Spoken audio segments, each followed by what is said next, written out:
Hi, it's Mayu Mix and welcome back to Takrim. Meski sekarang dikatakan sebagai zaman modern, namun masih ada beberapa tradisi yang dilakukan masyarakat yang dianggap kurang logis. Bukan hanya di Indonesia yang kaya akan budaya mistis. Di luar negeri ternyata juga banyak terdapat budaya yang masih berkaitan dengan dunia gaib. Seperti tradisi yang terjadi pada masyarakat Guangdong, Cina. Nah, sebagian besar masyarakat di sana melaksanakan sebuah tradisi yang mereka sebut dengan pernikahan hantu. Hah? Ada? Penasaran? And this is Talk About Mystery. Check this out.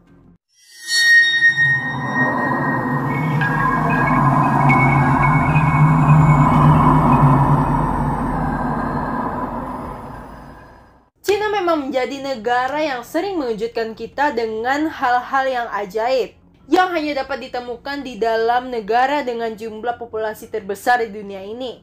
Mulai dari kulinernya yang ajaib seperti telur yang direbus dari air seni seorang perjaka laki-laki, hingga tradisi-tradisi ajaib yang lainnya seperti menguburkan mayat yang disertakan dengan uang dan harta sebagai bekal hidupnya. Tradisi terkait kematian adanya anggota keluarga di Cina tidak hanya berhenti di situ saja. Selain turut menguburkan harta dan benda-benda kesayangan seorang jenazah, ternyata di Cina juga terdapat sebuah tradisi untuk mencarikan pasangan bagi mereka yang meninggal sebelum menikah. Tradisi ini banyak dikenal atau banyak diketahui orang sebagai pernikahan hantu. Dikatakan pernikahan hantu karena memang ada tradisi seperti prosesi pernikahan yang dijalankan oleh mayat laki-laki dan mayat perempuan. Mayat nikah sama mayat.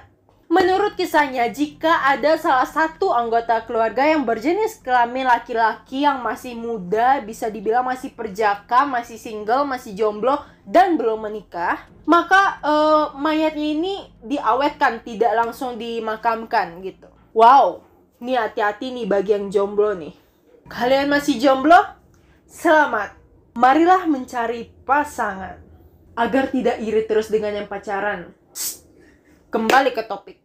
Maka anggota keluarga dari mayat laki-laki akan menunggu seorang remaja atau seorang perempuan yang meninggal juga dalam keadaan masih single atau masih sendiri untuk dinikahkan dengan si laki-laki tersebut. Bisa juga mayat yang telah dikuburkan untuk dinikahkan itu makamnya kembali dibongkar dan dinikahkan bersama si jodohnya nanti.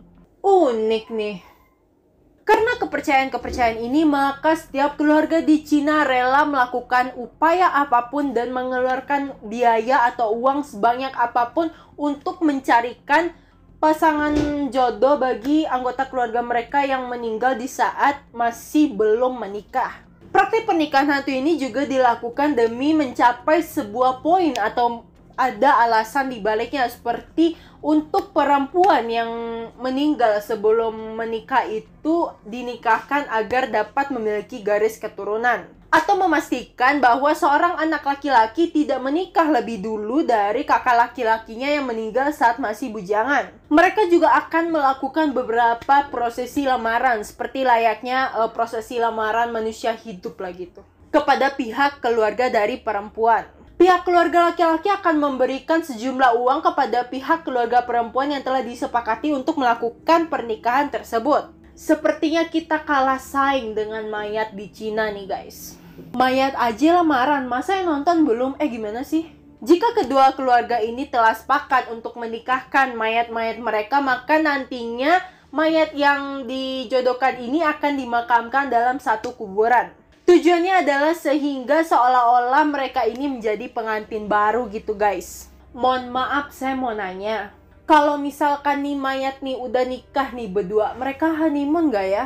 Tentu tidak mudah untuk menemukan seorang wanita yang meninggal saat masih belum menikah. Karena itu pihak dari keluarga pria sebelumnya telah memesan atau telah membooking kepada tempat-tempat rumah sakit atau tempat pengobatan lainnya. Jika ada wanita yang masih single, yang masih perawan yang wafat sebelum menikah. Bahkan mereka juga memesan melalui jasa broker. Ya Tuhan, sampai di booking dulu ya elah. Tradisi ini tentu membuat permintaan semakin meningkat. Sedangkan kematian seorang wanita yang masih perawan tergolong jarang terjadi. Karena hal itu, pihak broker biasanya akan langsung memberitahu kepada pihak keluarga laki-laki bahwa ada seorang wanita muda yang wafat sebelum menikah. Bahkan jika ada perempuan atau seorang wanita yang sakit dan ia masih perawan, masih jomblo, masih single dan belum menikah, bahwa sakit aja dia udah memesan kalau ntar dia wafat, ini buat gue ya gitu. Pihak keluarga akan merasa tenang dan puas ketika anggota keluarga mereka yang meninggal sebelum menikah telah menemukan jodohnya. Kenapa puasnya pas udah nemuin jodoh pas meninggal gitu loh?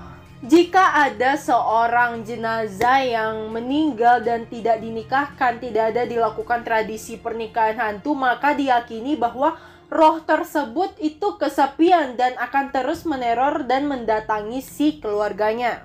Oh, oke, baiklah. Mari kita carikan jodoh. Maksudnya, gimana sih? Tidak ada penjelasan tentang mengapa pria yang jomblo itu yang meninggal harus dinikahkan dengan wanita jomblo juga, guys. Atau apa pengaruhnya jika hal tersebut tidak dilaksanakan? Kalau misalnya dia pas hidup udah janda atau duda, terus dia meninggal, itu gimana ceritanya? Mohon maaf. Sudahlah. Jika pihak keluarga laki-laki sudah menemukan calon pengantin wanitanya, maka hari pernikahan hantu akan segera ditentukan. Kemudian pihak keluarga akan mengadakan resepsi pernikahan dan mengundang para tamu untuk menikmati hidangan makanan layaknya seperti resepsi pernikahan pada umumnya. Hantu aja resepsi ya. Selanjutnya mereka akan menggali kubur anggota keluarga yang akan dinikahkan. Lalu kemudian tulang belulang si pengantin laki-laki akan dilapisi atau ditumpuk dengan tulang belulang dari si pengantin perempuan. Jadi susunannya itu kayak ditumpuk lah gitu. Selanjutnya mayat yang telah disatukan akan dikubur ulang di kubur yang baru. Ataupun juga bisa di tempat yang lama, di tempat yang telah disetujui oleh kedua pihak keluarga. Tradisi pernikahan hantu sebenarnya sudah dilarang praktiknya sejak tahun 1949 oleh Presiden Cina yaitu Mao Zedong. Setelah adanya pelarangan tersebut, akhirnya untuk juga melakukan tradisi pernikahan hantu ini, para pihak keluarga akan menggunakan figur atau patung dari tanah liat untuk melengkapi tradisi tersebut. Namun seiring meningkatnya kekayaan dan kesejahteraan masyarakat di pedesaan di Cina, mereka kembali melaksanakan tradisi pernikahan hantu dengan menggunakan mayat asli. Bisnis perdagangan mayat menjadi sesuatu bisnis yang sangat menguntungkan di Cina. Satu buah mayat dengan kondisi yang masih utuh, tanpa belum terurai, tanpa belum ternodai, dapat dijual dengan harga belasan juta rupiah. Bahkan mayat yang bisa dibilang tinggal hanya tulang-tulangnya saja bisa dijual dengan harga jutaan, guys. Tidak hanya menikahkan anggota keluarga dengan orang asing,